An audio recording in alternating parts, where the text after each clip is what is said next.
سامعین السلام علیکم۔ آج 3 ذی الحجہ ہے، 13 جولائی ہے۔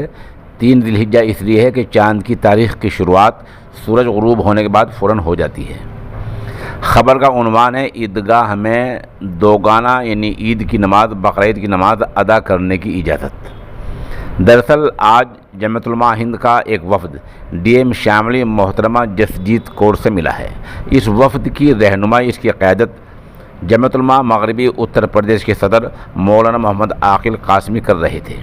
مولانا عاقل قاسمی نے ڈی ایم کو بتایا کہ تہوار کیا ہے، تہوار کی اہمیت کیا ہے، تہوار کے منانے کا طریقہ کیا ہوتا ہے، اس تہوار میں عیدگاہ میں دوگانہ ادا کیا جاتا ہے۔ تمام باتیں سن کر ڈی ایم صاحبہ محترمہ جسجیت کور نے بہت ہی صاف گوئی سے کہا کہ آپ لوگ عیدگاہ میں نماز پڑھیں، کوئی اعتراض نہیں ہے، عیدگاہ میں نماز ادا کریں، البتہ کووڈ-19 کے جو اصول ہیں، جو نیم ہیں، ان پر عمل کریں۔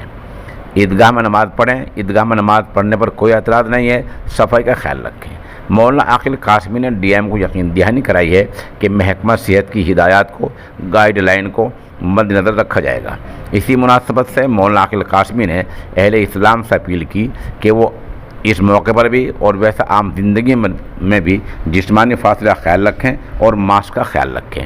اس وفد میں خطیب کیرانہ مولانا محمد طاہر، حافظ محمد دلشاد اور ماسٹر شاہ عالم وغیرہ شامل تھے۔ اس خبر کے لیے ادارہ جناب ماسٹر شاہ عالم کا نہایت شکر گزار ہے۔